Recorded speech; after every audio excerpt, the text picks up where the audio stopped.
Y vamos a establecer contacto con la constituyente Beatriz Sánchez, ex candidata presidencial. Además, ¿cómo está Beatriz? Qué gusto escucharla. Hola Rafa, ¿cómo estás? Un abrazo. Muchas gracias por la invitación. No, gracias a ti. Ha sido una semana intensa en la Convención Constitucional. Yo diría que las comisiones aprobando y votando mociones ha sido más bien noticia por una anécdota como esta propuesta de disolver los poderes del Estado y de crear un sistema tipo soviet, que por lo fundamental. Hablaba con la constitucional Patricia Politzer, que me hablaba, por ejemplo, de un proyecto para proteger la libertad de prensa. ¿Cuáles han sido, en qué etapa estamos primero, para que la gente, hoy día con el dirigente del sector camionero me decía, se proponen tal cosa, pero decía, pero eso no tiene ningún voto cuando se vota en comisión? Entonces, para quienes no han seguido esto, tengan una visión clara, ¿en qué etapa estamos? Mira, yo creo que tocas un punto muy sensible que tiene que ver, y tú lo vas a entender mucho mejor. Yo también lo entiendo porque soy periodista. Creo que uno de las grandes falencias que tenemos, y esa es una autocrítica que nos hacemos y que estamos tratando de ver cómo se soluciona, es poder comunicar mucho mejor lo que hacemos, porque no se entiende. Y al no entenderse, hay mucha comunicación cruzada y comunicación que no es efectiva. Entonces, como para enmarcar primero como el cuadro grande, yo diría que la convención en general, o este trabajo de un año, tiene tres grandes etapas, ¿no? El primero fue la de los reglamentos, que ya terminó. Esta etapa grande, que es la más extensa, que es la de la creación del articulado de la Constitución, o sea, la norma constitucional, que en esa estamos, que es el corazón del proceso, y en esa estamos particularmente. Y después viene la última etapa, que se llama de armonización, que es cuando están todos los artículos ya votados, ya hechos, ya listos, y viene un grupo de convencionales, que van a ser 40, que van a armar como el libro de la Constitución, que eso parte más o menos a fines de abril y va a ser mayo-junio. Esos son como los tres grandes momentos. Y estamos en el corazón del proceso, que es cuando se empiezan a crear los artículos, ¿no? Estamos en el debate, en todo eso. Para esa creación de artículos, en este momento del corazón, como le decimos, son también, dentro de ese momento hay varias etapas. La primera es la discusión de todas las propuestas de norma, las propuestas de norma constitucional. Y hay tres formas de propuestas de norma. La que hacemos cada uno de los convencionales y las convencionales, ¿no? Que cada uno proponemos por comisión, propuestas distintas como esas que tú misma mencionabas, pero como hay tantas otras. Y te pongo un ejemplo. Para organizarnos son 7 comisiones temáticas. Las propuestas van a las comisiones temáticas determinadas, y por eso es que de repente escuchamos, no sé, la comisión 1 o la comisión 4. Yo estoy, por ejemplo, en la comisión 2, que es la comisión de principios constitucionales, democracia, nacionalidad y ciudadanía.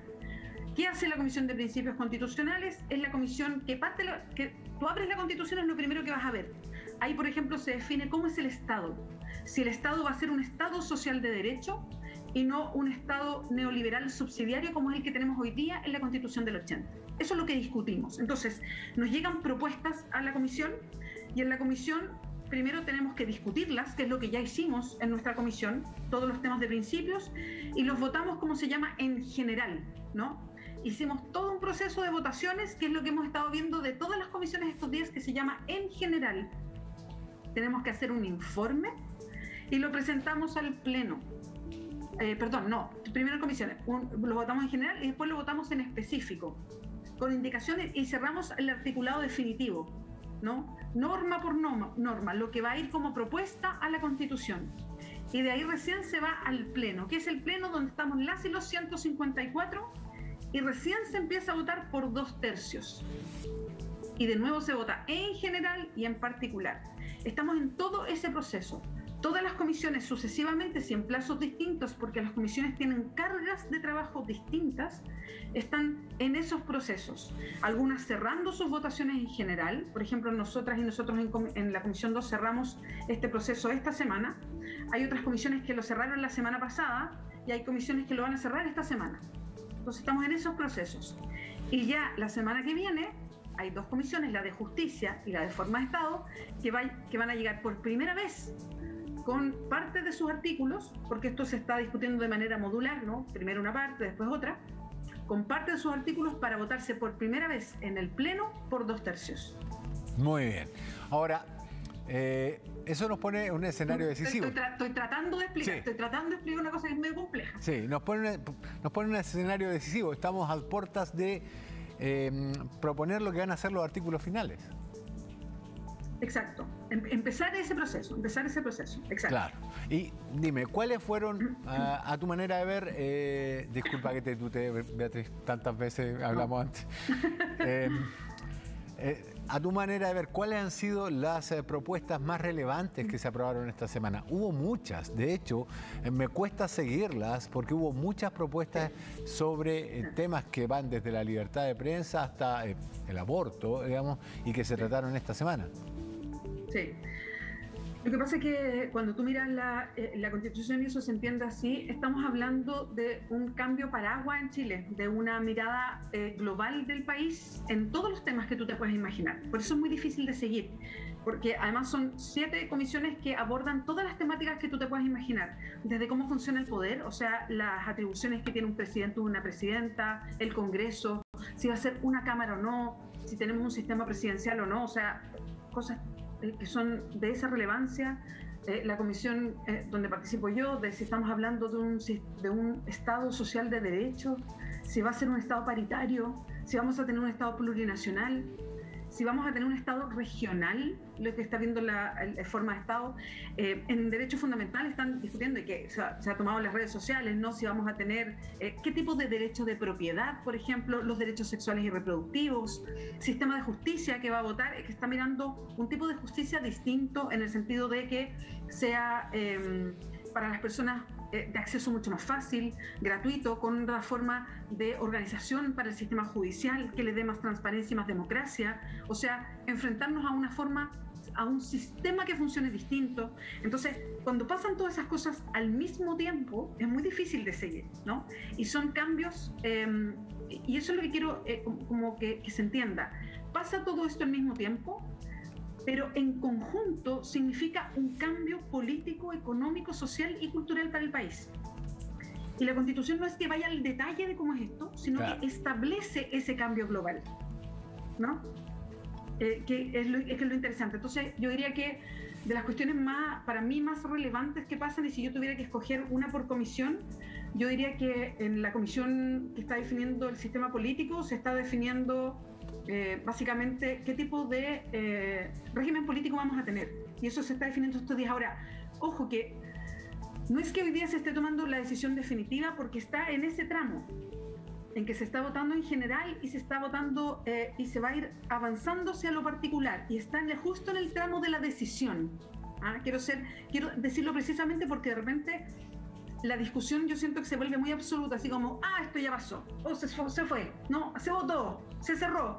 No es así todavía, porque está todavía las fuerzas poniéndose de acuerdo en si esto se inclina hacia un lado o se inclina hacia otro. No, todavía no se cierran las discusiones, eso quiero decir. De hecho, nada se vota por 2/3 todavía.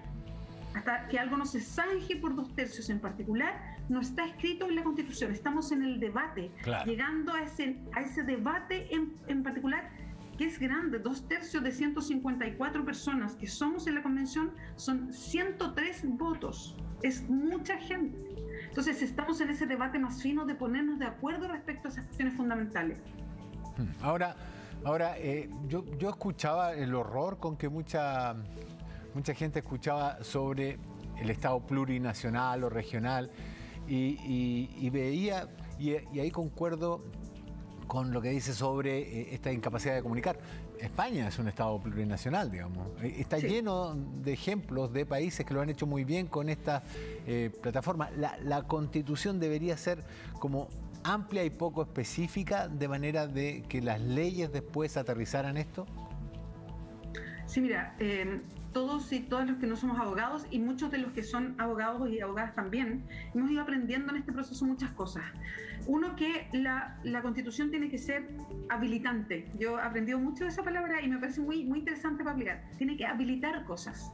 Tiene que habilitar a la ley para que haga ciertas cosas de los cambios que necesita. Esto no quiere decir que sea una Constitución que deje todo abierto, ¿no?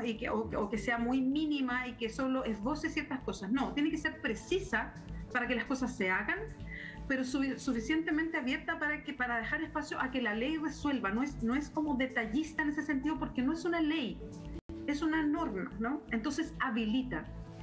Y cuando hablamos de plurinacionalidad, yo creo que hay cuestiones que son correctas, o cuando hablamos de Estado regional. Una cuestión importante es que las constituciones tienen artículos transitorios. ¿Qué significa esto? Que cuando la constitución o sea, después de que porque además este es un proyecto de constitución, porque es la gente, son las personas las que le van a dar el vamos, ¿no? Esta es una propuesta que se le hace al país, y es el país después de un plebiscito que es obligatorio, la que dice, sí, nos gustó, dedito para arriba, se aprueba. Tiene una serie de artículos transitorios que van a decir con qué velocidad las distintas cosas se tienen que aplicar. Yeah. Y esto es bien importante, no es que sea de sopetón, no es que de un día para otro todo cambió, Chile es otro, Chile va a ser distinto, cierto, pero tiene artículos transitorios que van a indicar con qué velocidad cada cosa se va a ir haciendo para que efectivamente este cambio sea a un ritmo en que las personas se van a ir adaptando, las instituciones se puedan adaptar, para que todo vaya fluyendo de la mejor manera. O sea, se va a responder a eso.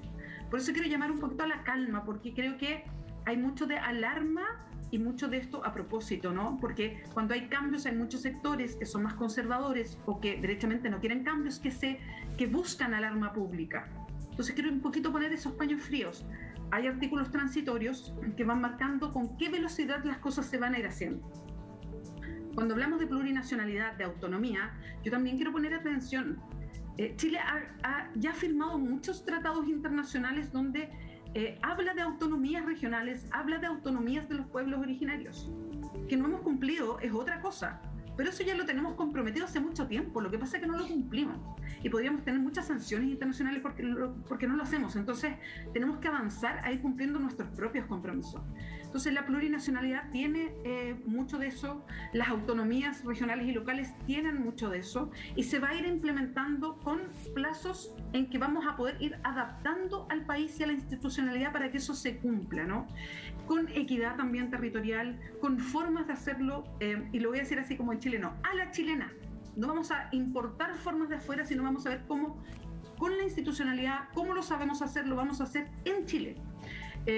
Así que eso es muy interesante, esos cambios van a venir, se están haciendo, se está hablando con mucha gente, tuvimos muchas audiencias públicas de personas que han estudiado estos temas desde hace mucho tiempo, con ejemplos comparados para ver de qué manera irlos haciendo. Entonces se está haciendo todo este trabajo, que además tiene que responderse dentro de la Convención por 2/3, son 103 votos, claro. Es importante eso, para ir construyendo este país que nos imaginamos que tenga más democracia. Ese es finalmente el sentido de que haya plurinacionalidad, que haya autonomías regionales, que haya más equidad territorial, que haya más participación de nosotras las mujeres, que haya un poder que funcione, que se reparta el poder en Chile.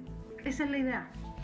Beatriz, el ex senador Pablo Longueira envió una carta al Mercurio en la que propone que si gana el rechazo en el plebiscito de salida, esta opción se vuelva un rechazo, nueva oportunidad, que se elija de nuevo a constituyente y se intente de nuevo hacer otra constitución.